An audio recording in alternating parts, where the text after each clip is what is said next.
reviews, discussions, and theories about films in horror, sci-fi, and genre.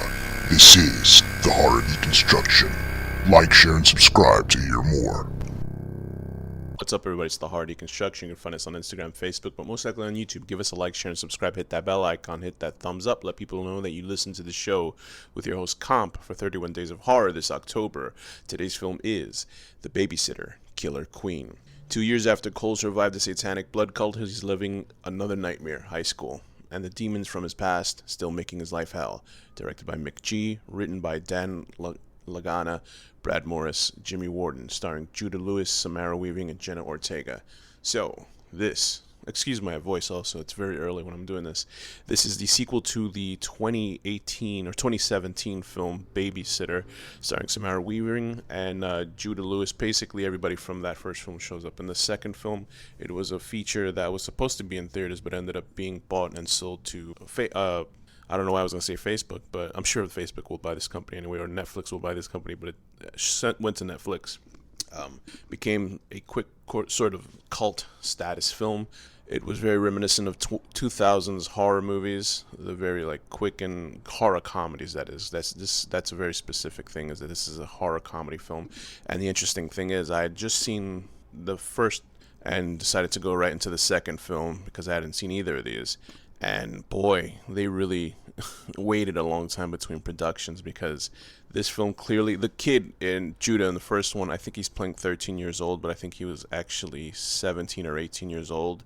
And by the time they got started production on this one, he looks like a grown man. In this one, he looks like an adult in this one, almost like, and it's supposed to take place either a year or 6 months after the first film.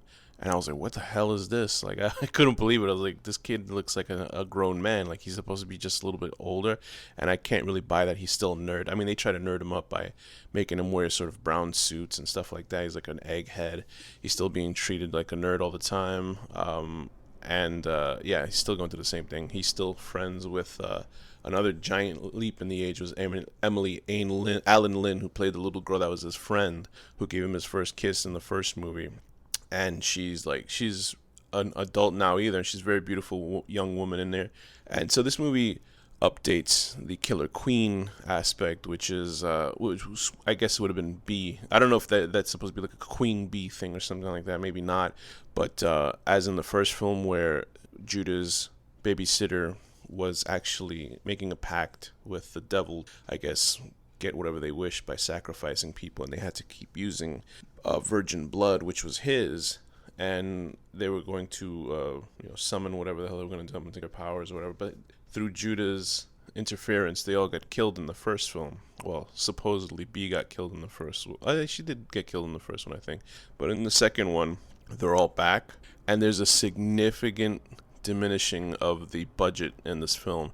Either that, or there was just COVID protocols. But the film certainly, not that the first film was so extravagant in how it looked, but I think they gave a little more play. There was a little more playroom with this. Looks like a Netflix budget compared to the first one, which looked like it had at least a decent feature budget. But it seems to not rely as much on the really beautiful, weird and odd editing that Mick G uses. I know they overused it in the first one, but in this one, since there wasn't that much money into it, it's not.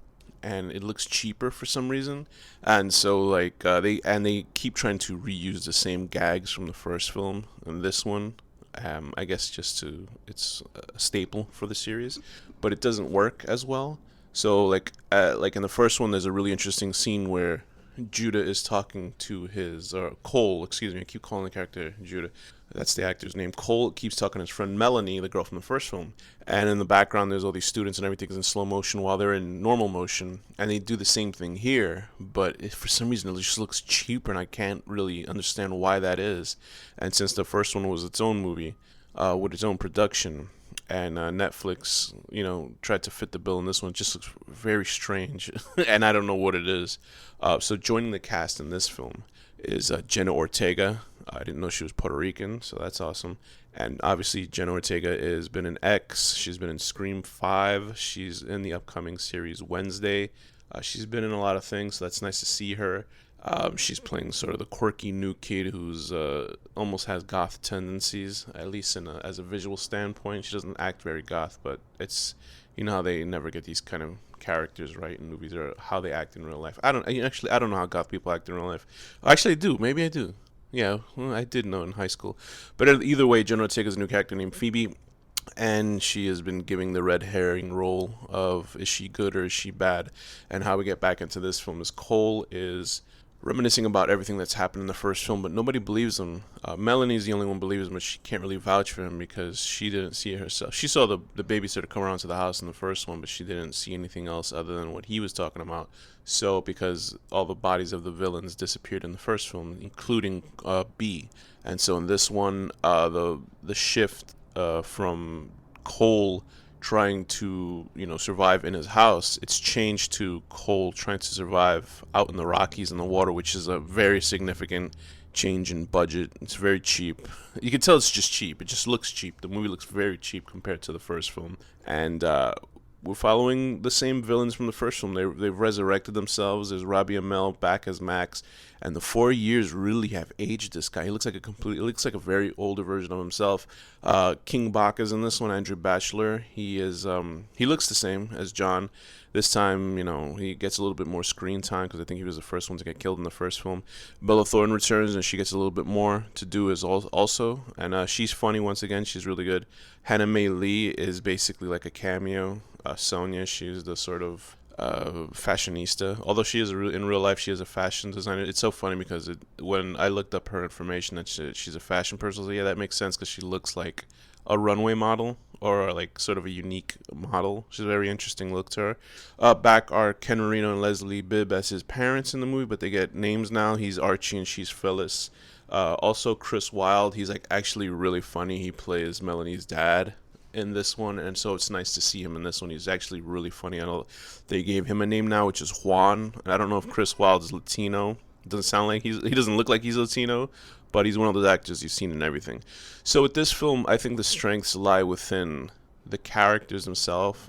Cole, he's sort of a little annoying compared to when he was a kid. At least he's a little rambunctious kid in the first one. This one he's a little bit more adult, and he's trying to escape being put in a mental institution academy that his parents, because they don't believe what he's talking about, and then we get little maybe Samara Weaving was a little bit too big for this film budget wise, so they were just trying to find a way to put her in here, but she does actually appear in probably one of the worst wigs I've ever seen in a movie. Really bad wig. I don't understand why they just change her hair for the film.